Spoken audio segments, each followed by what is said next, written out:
صلى الله على المظلوم صلى الله على المظلوم وصلى الله على المظلوم فقط با اسمت میشم آروم ابی عبدالله ابی عبدالله ابی عبدالله ابی عبدالله ابی عبدالله ابی عبدالله وصلى الله على المظلوم وصلى الله على المظلوم فقط با اسمت میشم آروم ابی عبدالله ابی عبدالله ابی عبدالله ابی عبدالله ابی عبدالله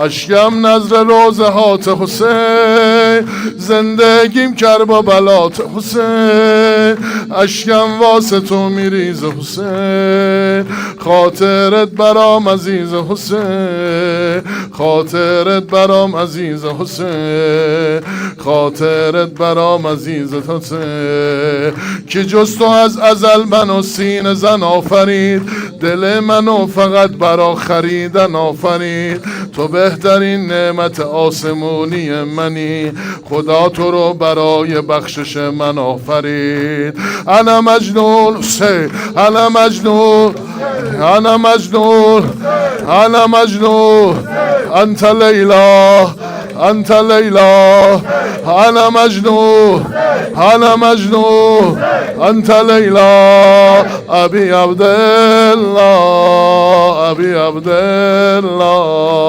ابی عبدالله ابی عبدالله ابی عبدالله ابی عبدالله وصلى الله على المظلوم وصلى الله على المظلوم فقط با اسمت میشم آروم ابی عبدالله ابی عبدالله ابی عبدالله ابی عبدالله ابی عبدالله وصلى الله على العطشان وصلى الله على العطشان تا اومد اسم تو گفتم جان ابی عبدالله ابی عبدالله ابی عبدالله ابی عبدالله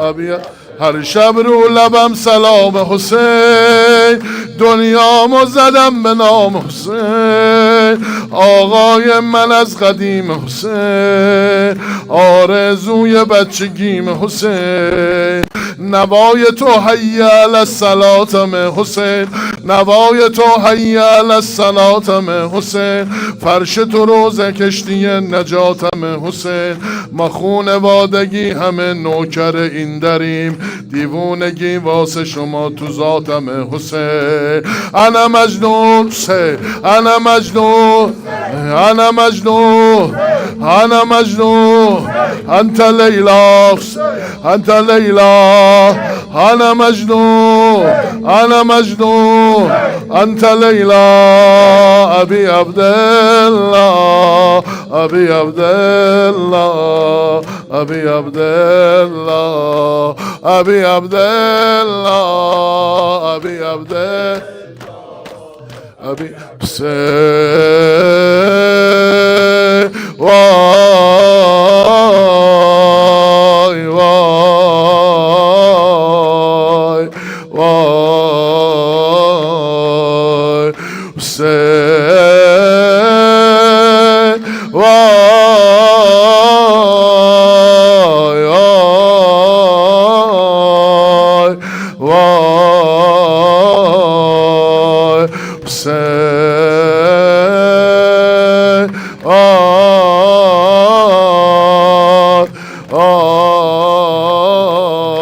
وای وای حسین حسین حسین حسین حسین حسین حسین حسین حسین ما شاء الله ابا عبدالله ما شاء الله ابا عبدالله راه ابا عبدالله ماه ابا عبدالله شاه ابا عبدالله ما شاء الله ابا عبدالله راه ابا عبدالله ماه ابا عبدالله شاه ابا فرید ترجمه کن ما شاء الله و ابا عبدالله راه ابا عبدالله ماه ابا شاه ابا ما نباشیم بقیه هستن کار تو لنگ نمیمونه ما نباشیم بقیه هستن کار تو لنگ نمیمونه همه کربلا رو میبینن هیچکی دلتنگ نمیمونه همه کربلا رو میبینن هیچکی دلتنگ نمیمونه دور و برت شلوغه همیشه ماشاءالله دور و بر تو خلوت نمیشه انشاءالله دور و بر تو خلوت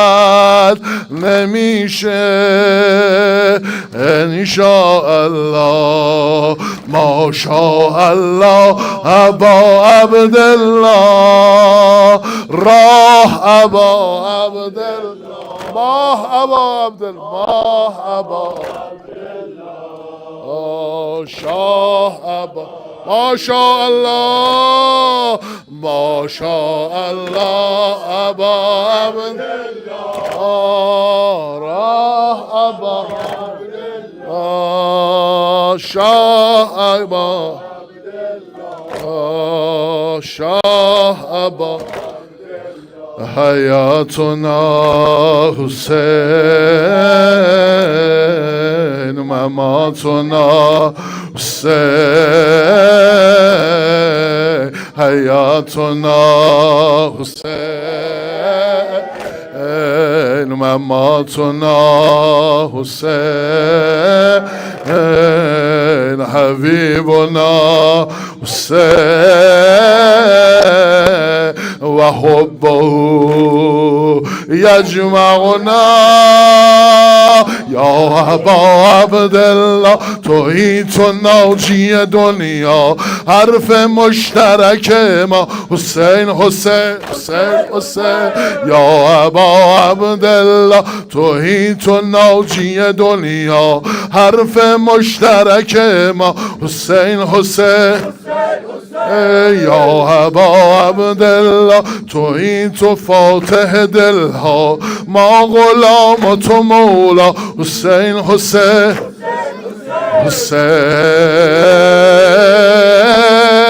لا یتناهی نعمت دیرین الهی حسین حال خدایی عشق همه سلیقه هایی حسین شور و نوایی مقصد اربعین ماهی حیاتنا حسین مماتنا حسین حبیبنا و حبه یجمعنا یا ابا عبدالله تویی تو ناجی دنیا حرف مشترک ما حسین حسین حسین یا ابا عبدالله تویی تو فاتح دلها ما غلام و تو مولا حسین حسین حسین لا یتناهی نعمت دیرین الهی حسین حال خدایی عشق همه سلیقه هایی حسین شور و نوایی مقصد اربعین ماهی حیاتنا حسین مماتنا حیاتنا و حبه حسین یجمعنا حسین ما شاء الله ابا عبدالله راه ابا عبدالله ماه ابا عبدالله شاه ابا 100,000 سال دیگه بازم روزه ها تازه ترین داغه 100,000 جای دیگم باشه باز حرم وعده عشاقه باز حرم وعده عشاقه قول و قرارمون با رفیقا انشاءالله همدیگر رو میبینیم کربلا انشاءالله همدیگر رو ببینیم کربلا انشاءالله در این خونه نوکرت میمونه قلب من مجنونه عشق آقامون ماشاءالله ابا عبدالله راه ابا عبدالله ماه ابا راه ابا زینت دوش نبی روی زمین جای تو نیست زینت دوش نبی روی زمین جای تو نیست خار و خاشاک زمین منزل و مأوای تو سقای دشت کربلا اول سقای دشت کربلا دستش شده از تن جدا زینب شده بی محلقا ادرک اول فز یا اخا بر مشامم میرسد لحظه بوی کربلا بر دلم ترسم به ما آرزوی کربلا تشنه آب فرا ای اجل مهلت بده تا بگیرم در بغل قبر شهید کربلا یک گل میان الغم فتاده اول یک گل میان الغم فتاده دستش شده از تن جدا اول از زور بازوی علی باب الهوا زور بازوی علی باب الهوا ناصر دین منی باب الهوا ناصر دین خدا باب الهوا بچه شیر مرتضا والهوا پسر ام بنین باب الهوا که شدی قطع الیمین باب الهوا از عمود آهنین باب الهوا از حرم تا قتلگه زینب صدا میزد حسین از حرم تا قتلگه زینب صدا میزد حسین دست و پا میزد حسین دست و پا میزد حسین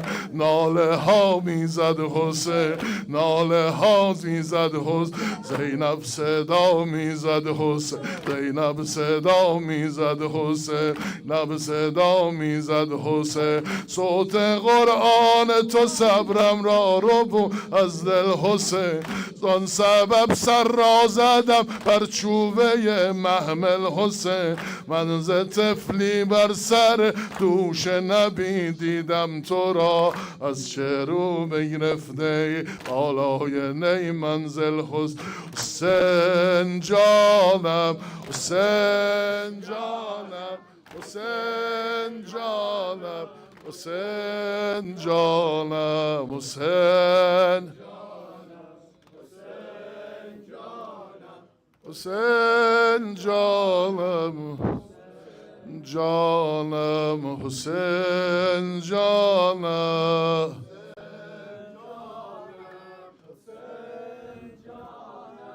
حسین جانم حسین جانم حسین جانم واویلا واویلا واویلا my last one واویلا شهید الغم واویلا ویلا عزیز فاطمه واویلا و شهید الغم واویلا و عزیز فاطمه واویلا و عزیز فاطمه غرق به خون برادرم واویلا غرق به خون برادرم واویلا میر و سپاه لشکرم واویلا خیز جا و کن نظر واویلا قدر خمیده مرا واویلا آب نمیخورد دگر واویلا رقیه گر کند نظر واویلا رقیه گر کند نظر واویلا رأس بریده تو واویلا رأس بریده مرا واویلا جامعه سب می درد واویلا زینب اگر که بنگرد واویلا دست بریده تو واویلا رأس خمیده مرا واویلا واویلا واویلا واویلا واویلا واویلا أجركم على الله. أجركم على الله. Sit down for a minute, my brothers. Laylat al-Tasu'at, our last night with Sayyid al-Shuhada. Tomorrow you will hear the maqtal of Imam al-Husayn. On this night we have in our narrations that the companions were the sound of bees as they worshipped their Lord. As the night started to get later, Imam al-Husayn gathered everyone from his companions. And he told them, he said, these enemies only want me. If they take me, they will leave you. So use this darkness of night and leave. And as you leave, take your women, and perhaps your women will take one of my women with them and go far away. Abu Fadl was the first to speak. He said, Sayyidi, we leave you. The other companions gave all their words. Everyone started to ask what will happen. Imam al-Husayn summarized it for them. He says, even Ali Asgar will not make it past tomorrow. Upon hearing this, Hazrat Qasim speaks up. He says, oh my uncle, you mean to tell me that the enemies will reach the tents? Sayyid al-Shuhada did not have the heart to answer his nephew. So instead he says to him, oh Qasim, كيف أرى الموت? Look at the answer of Qasim, Mawlana Qasim, this faqih. He answers, فيك يا أبا Abdullah, in your way, كأحلى من العسل, is sweeter than honey in your way, Ya Aba Abdullah. After these companions said what they said and gave their glad tidings to Imam al-Hussein, he says, okay, now you have become to that status that Allah refers to them as Rabbiyun, godly men. So Imam al-Hussein showed them their positions in paradise. But these men were not interested in paradise. It's as if they were to say, oh Hussein, we do not do this for the sake of paradise. Oh Hussein, our heart breaks for you, for your loneliness, Ya Aba Abdullah al-Hussein. As the day began and the companions started to go, they started to go in the normal formation of battle. They would go in one contingency and they would make extreme damages to the enemies of Allah. However, when one would fall, it would show in the army of Imam al-Hussein because of the little amount of numbers. Upon seeing this, Imam al-Hussein said, let's not do this, my brothers. Let's not do this, oh my Shi'as. Instead, engage in one-on-one combat. And they would all go. You heard the maqtal and you heard the masa'ib of the companions. One of the companions is Abis. Abis was a faqih. Abis, when he went, he started to go, and he was known as one of the brave warriors from amongst the Arab. And as he would go and fight, nobody dared to fight him. So Abis looked at them and he said, what is wrong with you? You want to get to my master, yet you're not going to come and fight? Come and fight me. They looked at Abis and none of them came. Abis started to take off his helmet and throw it aside. He removes his shield and he throws it aside. They said, oh Abis, have you gone mad? And he says those golden words, Hubbul Husayn jannani. Because these men knew that between them and Allah was only these frail bodies. And if they had to hear the cries of the children saying Ala Atash one more time, their souls would not have lasted. After Abis is gone, then it became the time of Salah. The companion says, oh Aba Abdullah, allow me to guard you in front of as you're praying. He guides and he guards Imam al-Hussein as Imam al-Hussein is leading the salat. As Imam al-Hussein finishes his takbir, this man falls. Imam al-Hussein looks at this companion with arrows from his neck to his torso on his hands. Every time an arrow would come, this man would throw his body to catch the arrows. You think what sort of a man would do this? However, as he laid there in a weak voice, he looked up at Imam al-Hussein and he said, Awafitu ya ibn Rasulillah? Was I loyal to you, O the son of the messenger of Allah? Imam al-Hussein said, wallah, anta imami fil jannah.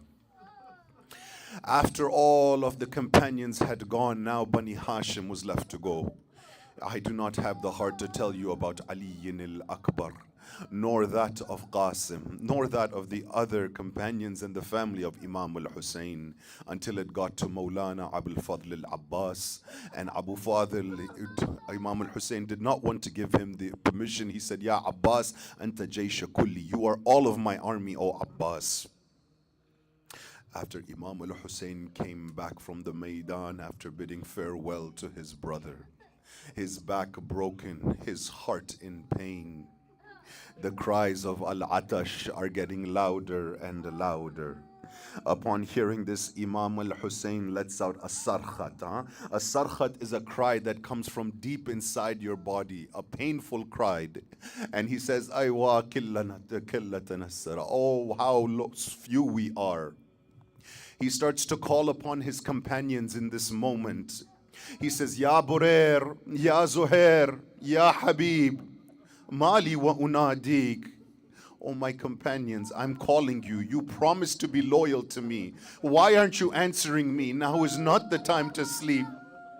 Imam al-Hussein consoles himself and he says, but how can you answer me when you have been killed? The problem is that when this cry reached the tent of the women, there was a commotion. Zainab Salamullahi alayha comes outside. She says, oh Hussein, what are you doing? You're making these cries. We the women, we will take up our arms. Imam al-Hussein says, what is the commotion in the tents? She says, Ali Asgar had passed out. He had fainted from the thirst. However, when you made this call of Hal min Nasirin Yansurna, he threw himself from the cradle onto the floor. He is saying to his father, Labbaik ya Sayyidi, I'm still here. As long as I'm alive, Hussein, one more arrow I will take for you, O my master. Sayyida Zainab brings Ali al-Asgar to Imam al-Hussein. Imam al-Hussein looks at his blessed child. He takes him into the Maidan and he has that discourse with these enemies. The enemies didn't know what to do. Some of them said, give him water. What is the sin? This is Hujjatullah. This is Imam al-Hussein. And he says, if I have committed a sin, what is the sin of this child? He places the child on the dirt. He picks the child back up, and now the army starts to get into a clamor. Umar ibn Sa'ad al-La'in calls upon the Mal'un Harmala, as you heard. He says, Harmala, Harmala, come here, come here. He says, oh Harmala, silence this crowd. He says, who? The baby or the father? He says, do what you wish. Harmala recounts, he says, as that happened, a strong gust of air came. The scarf that was covering the baby, Ali Asgar, blew, and I saw his neck that was whiter than milk, and it looked as soft as honey. Harmala says, I pulled back on this three-pronged arrow, and then I did not let go. Once, twice, Umar ibn Sa'ad says, oh Harmala, what is wrong with you? It is not like you to pause.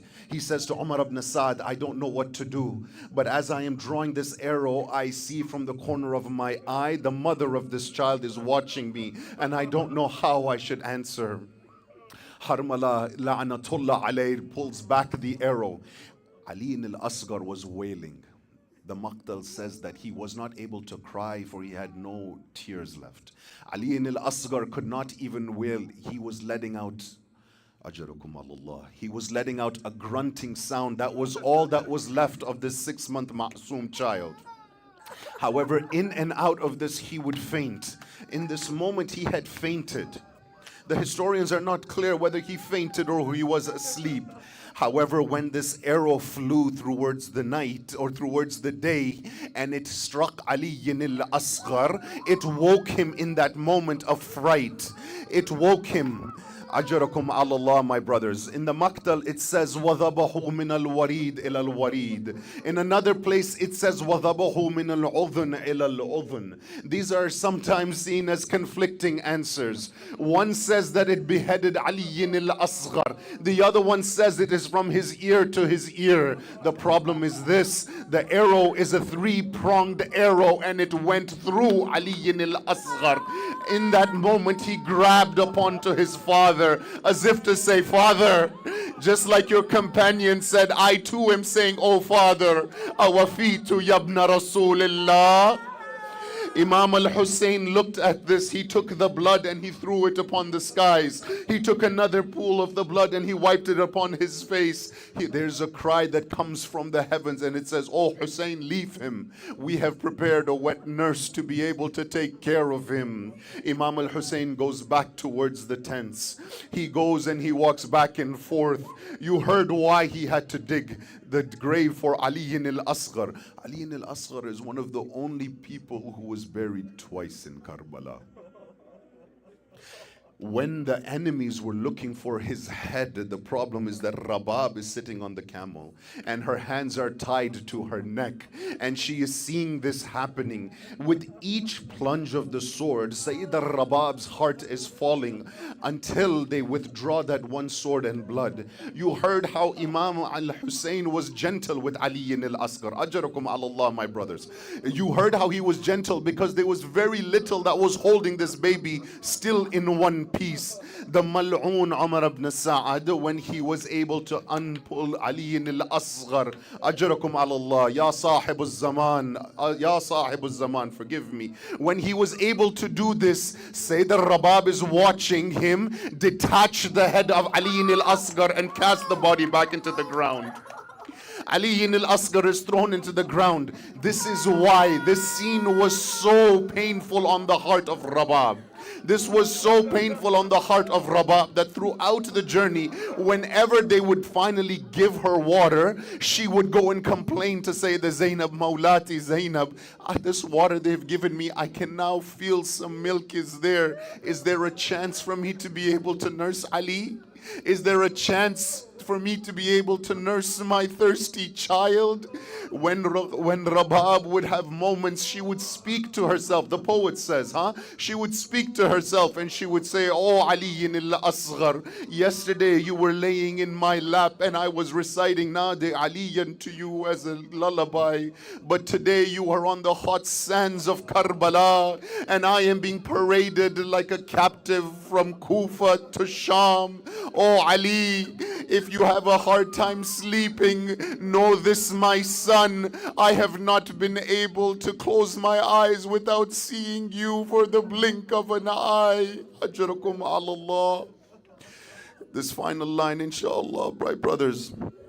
When Imam al-Sajjad came back from burying Imam al-Hussein, all of the women came and asked him, "O Sajjad, where did you bury my son?" Qasim, he was buried here. Ali al-Akbar by the feet of Imam al-Hussein. Rabab is sitting at the back. She doesn't know if she wants to know the answer because she saw what they did to her child. So finally she comes and she says, "Oh Sajjad, tell me, where is my son Ali?" He says, "Oh my mother, I placed him on the chest of my father and I placed dust upon his face." Ya Hussein, Ya Hussein, Ya Hussein, Ya Hussein, Ya Hussein, Ya Hussein, Ya Hussein, Ya Hussein, Ya Hussein, Ya Hussein. Ya Hussein, Ya Hussein, Ya Hussein, Ya Hussein, Ya Hussein,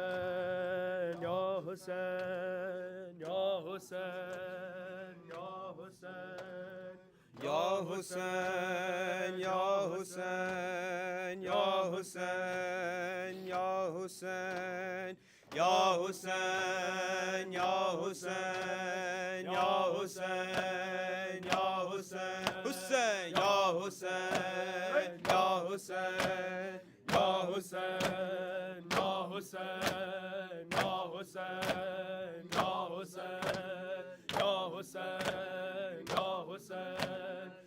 Hussein, Ya Hussein. आ जाओ चांद मेरे तेरी प्यास मैं बुझाऊं असगर में तेरी माँ हूँ आ जाओ चांद मेरे तेरी प्यास मैं बुझाऊं असगर में तेरी माँ हूँ आ जाओ चांद मेरे तेरी प्यास मैं बुझाऊं असगर में तेरी माँ हूँ आ जाओ चांद मेरे तेरी प्यास मैं बुझाऊं असगर में तेरी माँ हूँ मेरे लाडले कहाँ हो मेरे लाडले कहाँ हो सीने तुम्हें लगाऊं असगर में तेरी माँ हूँ आ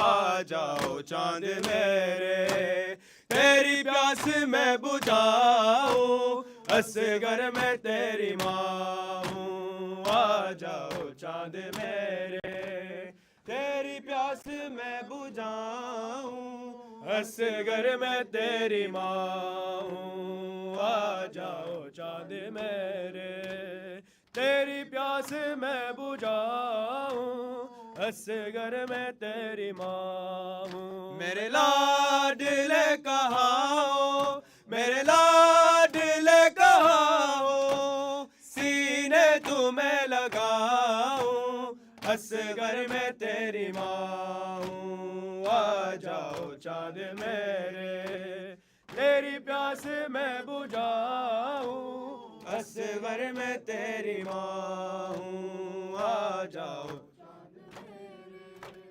तेरी प्यास मैं बुझाऊं असगर में तेरी माँ हूँ आ जाओ चांद मेरे तेरी प्यास मैं बुझाऊं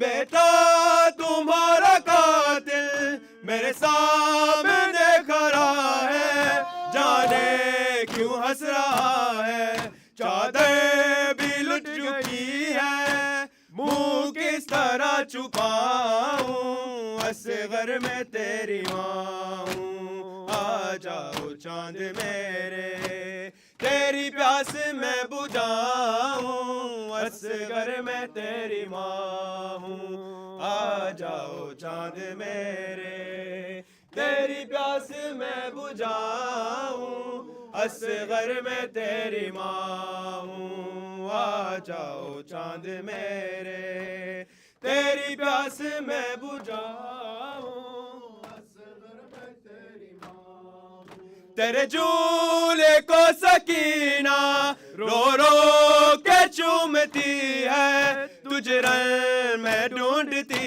है तेरी मौत की खबर मैं कैसे उसे सुनाऊं असगर में तेरी माँ हूँ आ जाओ चांद मेरे तेरी प्यास मैं बुझाऊं असगर में तेरी माँ हूँ आ जाओ चांद मेरे तेरी प्यास मैं बुझाऊं असगर में तेरी माँ हूँ आ जाओ चांद मेरे तेरी प्यास मैं बुझाऊं असगर में तेरी माँ मेरे लाडले कहाँ हो मेरे लाडले कहाँ हो सीने तुम्हें लगाऊं असगर में तेरी माँ हूँ आ जाओ चांद मेरे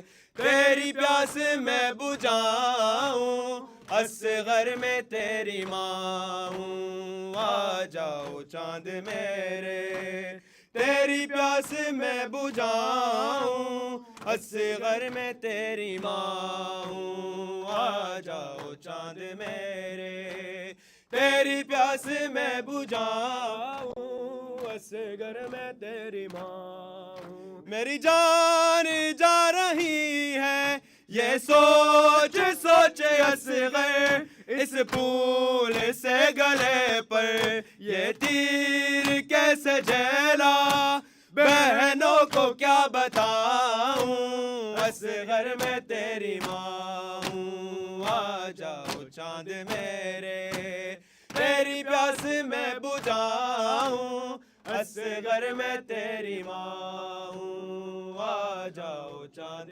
मेरे तेरी प्यास मैं बुझाऊं असगर में तेरी माँ हूँ आ जाओ चांद मेरे तेरी प्यास मैं बुझाऊं असगर में तेरी माँ हूँ आ जाओ चांद मेरे तेरी प्यास मैं बुझाऊं असगर में तेरी माँ हूँ बेटा तुम्हारा कातिल मेरे सामने खड़ा है जाने क्यों हंस रहा है चादर भी लुट चुकी है मुंह किस तरह छुपाऊं असगर में तेरी माँ हूँ आ जाओ चांद मेरे तेरी प्यास मैं बुझाऊं असगर में तेरी माँ हूँ या हुसैन या हुसैन या हुसैन या हुसैन या Hussain Ya Hussein, tawajjuh ziyara. السلام عليك يا رسول الله السلام عليك يا أمير المؤمنين السلام عليك يا فاطمة الزهراء سيدة نساء العالمين السلام عليك يا أبا محمد حسن بن علي المجتبى السلام عليك يا أبا عبد الله السلام عليك يا ابن رسول الله السلام عليك يا ابن أمير المؤمنين السلام عليك يا ابن فاطمة الزهراء سيدة نساء العالمين السلام على الحسين وعلى علي بن الحسين وعلى أولاد الحسين وعلى أصحاب الحسين خصوصا سيدي ومولاي أبا الفضل العباس بن أمير المؤمنين وأختك زينب وبنتك رقية جميعا ورحمة الله وبركاته.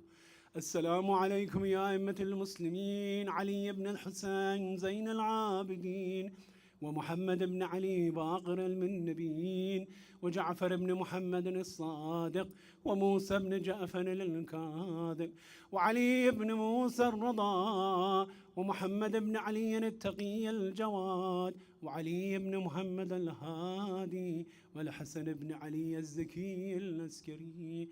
السلام عليك يا مولاي يا صاحب العصر والزمان. السلام عليك يا شريك القرآن. السلام عليك يا كعبة الإيمان. السلام عليك يا إمامنا وإمام الإنس والجان. عجل الله تعالى فرجك وسهل الله تعالى مخرجك وظهورك، وجعلنا من أنصارك وأعوانك ومحبيك وشيعتك والمستشهدين بين يديك. السلام عليكم يا أهل بيت النبوة جميعا ورحمة الله وبركاته. Brothers, tonight being night of Ashura, it is the sunnah of our ulama. Please, whatever you can, put some sadaqah aside for the health of Imam Zaman alayhi salam. Brothers, we hear what happened in Karbala and this is what it does to us. But he sees what happened in Karbala. Please, for his health, give some sadaqah tonight. May Allah bless you and your families. اللهم كل وليك حجة ابن الحسن صلواتك عليه وعلى آبائه في هذه الساعة وليا وحافظا وقاعدا وناصرا ودليلا وعينا حتى تسكنه أرضك طوعا وتمتعه فيها طويلا برحمتك يا أرحم الراحمين. نعرہ حیدری سمی بولی فلک بولا زباں کے ساتھ دل بولا تیرا مولا میرا مولا مجھے روکا میں پھر بولا غدیر کم نبی بولا مشکل میں بھی عمر بولا من كنت مولا فهذا علي المولى لا فتى إلا علي لا سيف إلا ذو الفقار. نعرہ